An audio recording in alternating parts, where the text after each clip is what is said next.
Come. Our new discoveries are to be found this way.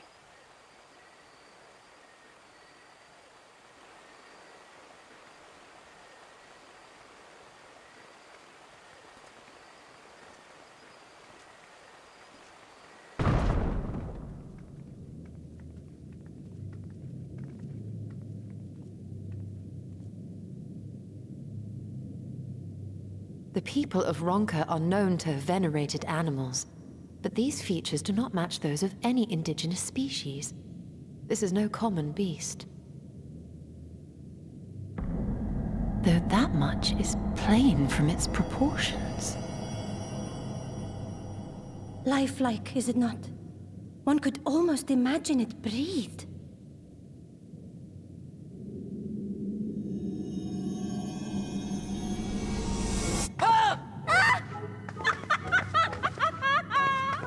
Why you...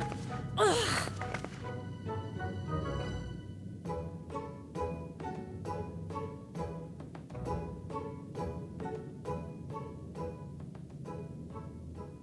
This owl, by contrast, seems no different from the others we've seen.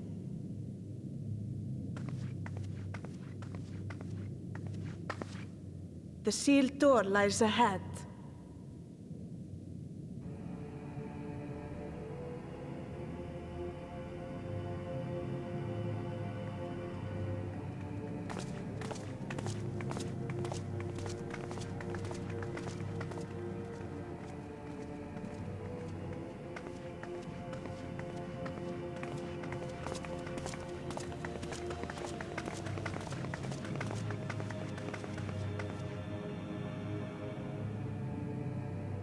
As you see, one statue is missing.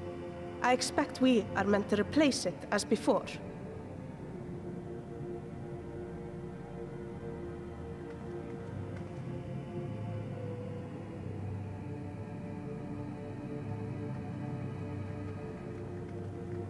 Too simple. There will be some additional defense mechanism.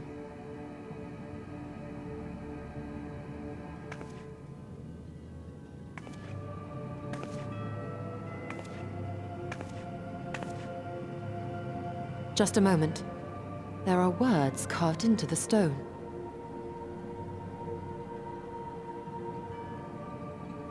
He who would disturb a hero's deserved slumber shall instead waken the beast and know his folly.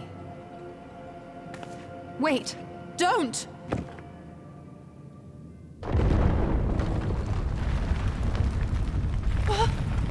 What?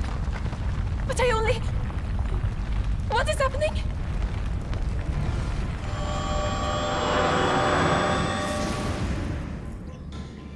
Oh no, oh no, oh no, oh no, it lives! Why am I not surprised? Prepare yourselves.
Twould seem the magics have returned us.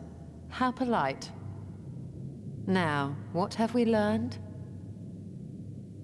Ah, we were bound to run into a living statue eventually. And now we can open the door.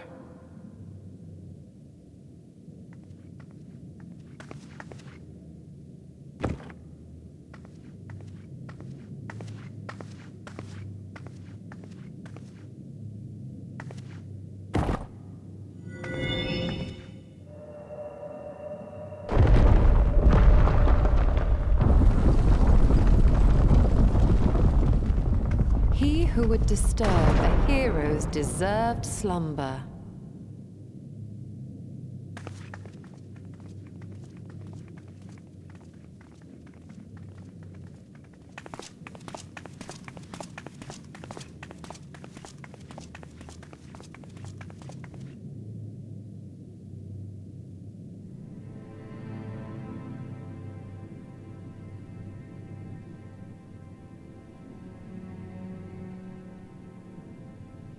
A tomb, just as I thought, befitting a hero.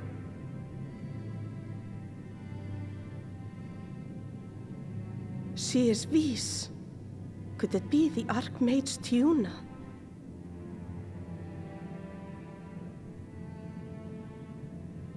A legendary hero of Ronka, as you surmised. The tales tell of how she smote entire armies with a single incantation.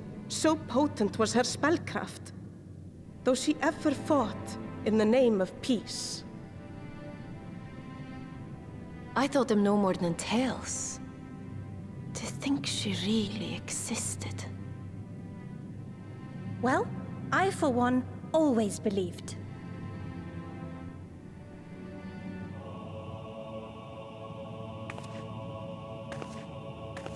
I wonder. By the light of fallen stars, great power awakens. Tiuna was not only a master of spellcraft. It is said she could see truths long lost and hear the voices of men's hearts.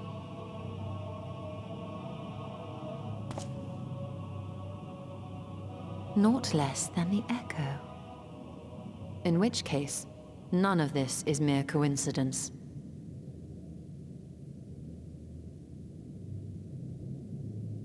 A shower of stars setting the sky aflame. And in both this world and the Source, we find individuals within whom a mysterious power awakened at the sight. We can never unpick the why of it. Now, however, I believe we might. Does the scene depicted here not resemble the one we saw when we first ventured into the Katana Ravel? Moreover, does it not recall that which Emmett Selk invited us to witness in Amarot?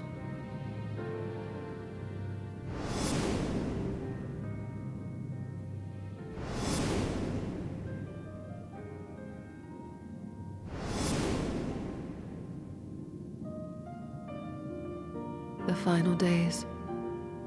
If, as the Exarch's research suggests, soul and mind share a fragile yet profound bond, might it not be possible for an event to leave such a deep imprint upon the soul that it could be perceived eons later, given a suitable trigger?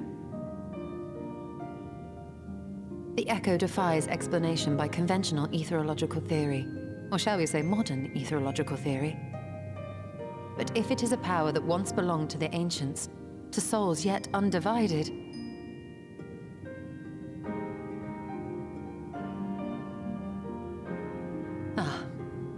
it would seem I have entered the realm of pure speculation, and I call myself a scholar.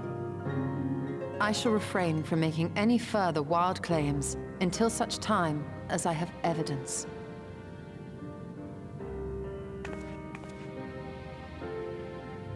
Still, I cannot choose but be reminded of our experience in Amarot.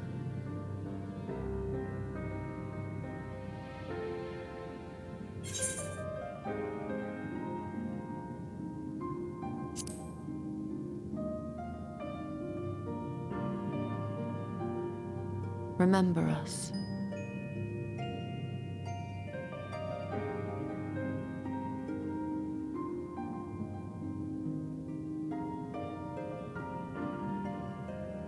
History is learned, not lived. We have always protected the tales of Ronka, just as we have protected this place. But we are mindful of what our mothers taught us. We see the past through our own eyes and speak of it with our own words. Thus do we come to understand it in our own way. But this is not the same as remembering. Your mothers were wise. Though we witnessed the final days, our impressions cannot fail to be colored by our own experiences and expectations. Those who lived through it would have perceived the event quite differently. We must bear in mind that it is no simple matter to keep the truth alive, or it will die with Emet-Selch and his kin.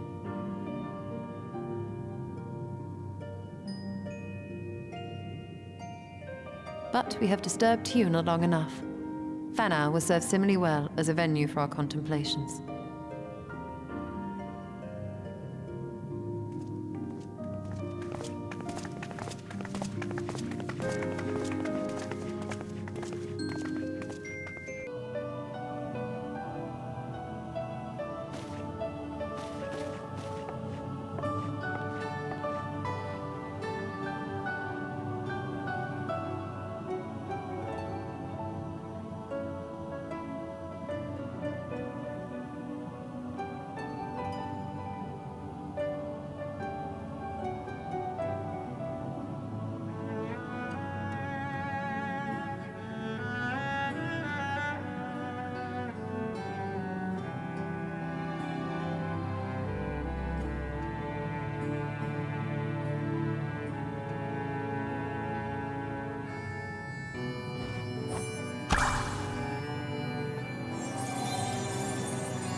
If you were hoping to vent your frustrations on our Eater friend here, I can only apologize. Few as they are now, it took us no time at all to track it down. That suits our purpose perfectly. Now we need only wait for Ardbert to arrive. Weren't you two meant to be attending to the empty? We were indeed, and we've made a certain amount of progress. So we thought we might see how the rest of the world was getting on. From what we can gather, the answer is strangely.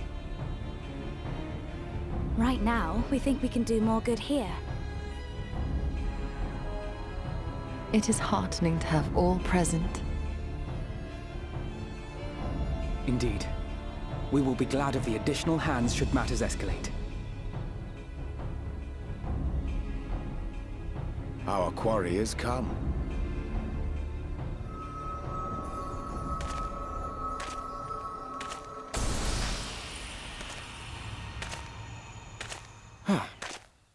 It seems I've lost this particular race.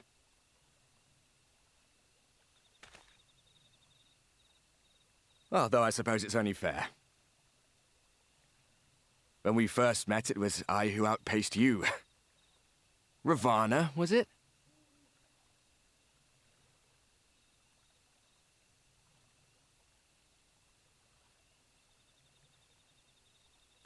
But where are my manners? I wouldn't be here were it not for you, and I have yet to say a word of thanks.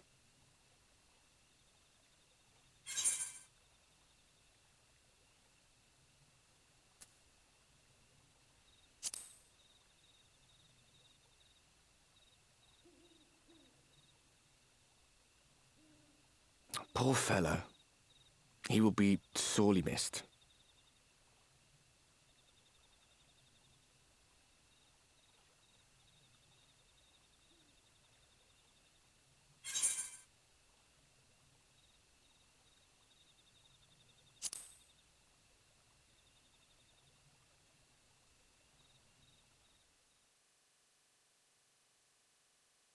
Very well. Let us forego this pretense. After all, it was never you that I needed to deceive.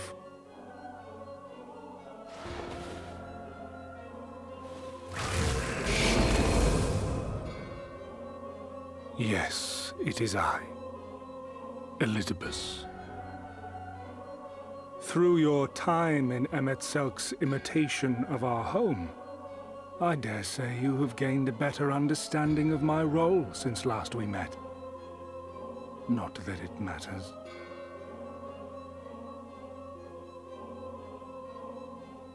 We understand your role, emissary, but not your goal. What is it that you seek to achieve?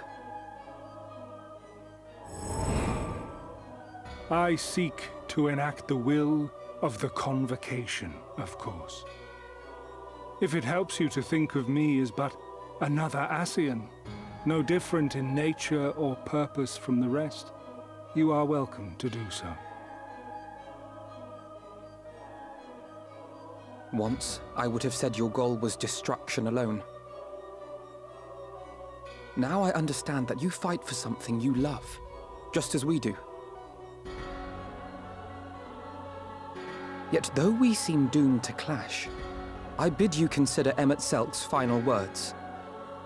Remember that we once lived, he said. Had he not seen some glimmer of hope in our kind, I do not believe he would have spoken thus.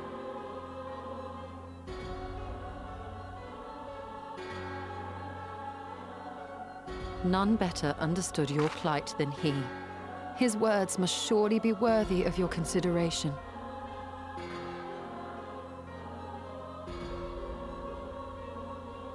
Emet-Selk. How very unlike you to err so gravely. That one should stray at the end of so onerous a path is understandable, but I had thought you above such weakness. Mayhap you thought the same. Would that I had been present to offer correction. But I shall do so now, as is my duty, and return all to its proper course. As for you, look at yourselves. Look at your history. Look back 100 short years to how your greatest warriors were undone. And now, at but a word from me, you raise your hands in answer like the puppets you are. Naught has changed. You fail, and you fail, and you learn nothing. Allow that which is most important to slip through your fumbling fingers like so many grains of sand, again and again and again, and you would remember us. You do forget yourselves.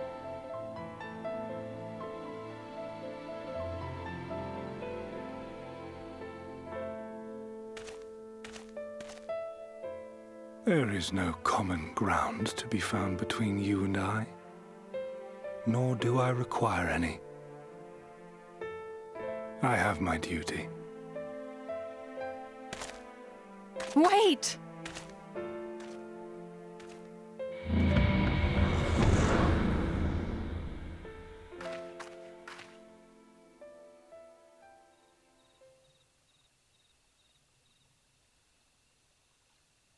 Well, we have confirmed the identity of our foe at least, and 'tis safe to say his objective is the rejoining. But we still have no idea how playing the part of a warrior of light will further his cause, nor why he would spur others to do the same.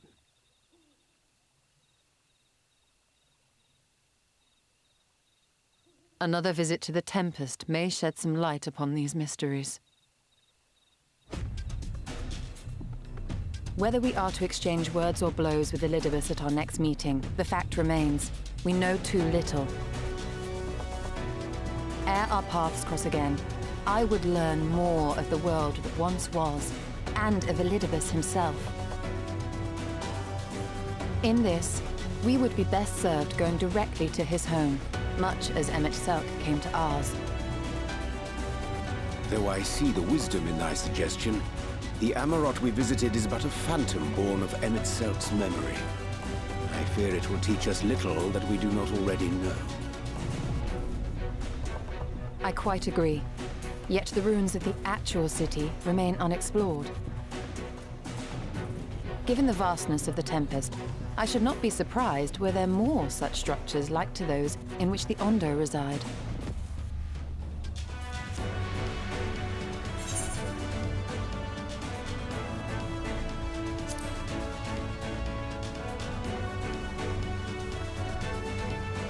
A man after my own heart. Assuming we are all in agreement, then I suggest we first pay a visit to the Ondo. If anyone can tell us where more ruins are to be found, it is them.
This structure must have served an important function.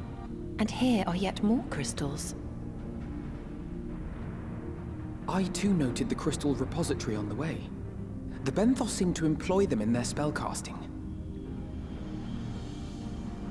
In such vessels did the ancients preserve concepts, ideal forms to be drawn upon in the act of creation. That so great an abundance should reside here lendeth credence to Ishtola's conclusion. This facility held great significance.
So, it was they who first summoned Hydaelyn.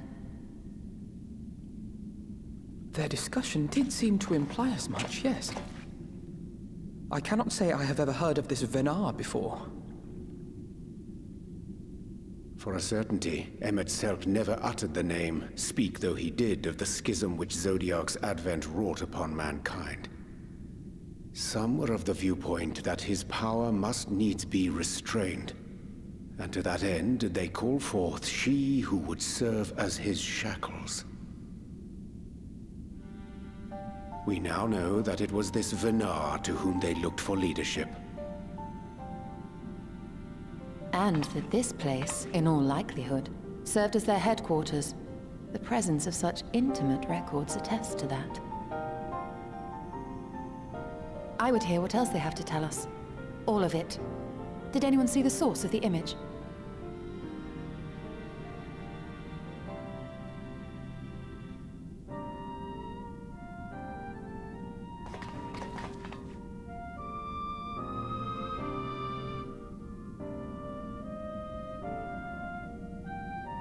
The device there? Then let us see what other secrets it holds.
What?